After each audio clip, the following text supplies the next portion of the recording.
Prej 6 muajsh pas vendimit të Këshillit të Ministrave për të hapur sportele në Bashkitë e Vendit dhe në Bashkinë e Vlorës, është një zyrë për t'i ardhur në ndihmë qytetarëve në nxitje të legalizimit të objekteve pa leje. Përgjegjësia e kësaj zyre, Rinolda Lusha, gjatë interviste për Blu Televizion, tregon procedurat e aplikimit të qytetarëve të interesuar. Që prej muajit tetor është krijuar zyra e legalizimeve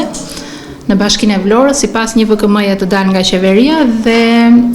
procedohet nëpërmjet një urdhër të kryetarit për një zonë me prioritet që përkohësisht kemi zonën e Shushicës, njësinë Shushicë ose njësia administrative Llakatun dikur,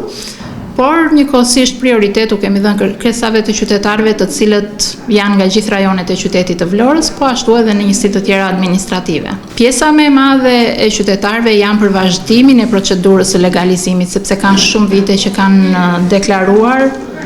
kanë shumë vite që kanë bërë disa pagesa, por nuk kanë përfunduar akoma procesin e legalizimit. Ka edhe nga ata qytetarë të cilët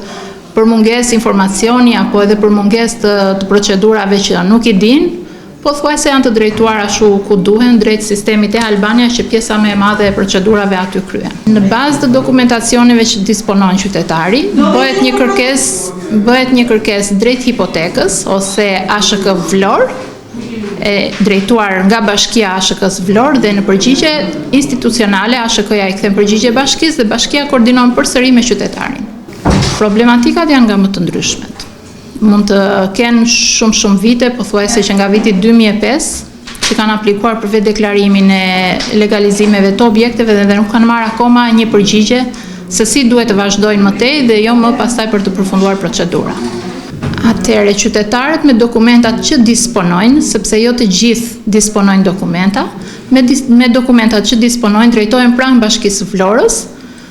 orientohen për gjërat që u nevojiten dhe pjesën tjetër pastaj koordinon bashkia me hipotekën. Pra sipas Lushaj, prioriteti i zyrës së legalizimeve të bashkisë është jo vetëm zona e Shushicës që po shqyrtohet tani, por të gjitha njësitë administrative të bashkisë. Ndërkohë, për ekspert të çështjeve vendore, hapja e sporteleve është një nisëm pozitive, por efektiviteti i tyre po shoqërohet me skepticizëm, pasi dosjet e mbetura pezull tashmë janë në kadastër. Për ekspertët, dosjet e legalizimeve të mbetura pezull janë më shumë komplekse, për shkak të mospërfundimit të kadastrës fiskale, mbi vendosjes së pronave dhe paqartësive në titujt e pronësisë, çka ka bërë që ky proces të mos avancojë. Ndërkohë, sipas ligjit, në vitin 2028, procesi i legalizimit të objekteve pa leje duhet të mbyllet, por sipas të gjitha gjasave dhe ecurisë së deri tanishme, ekspertët e fushës e shohin të pamundur realizimin e këtij objektivi.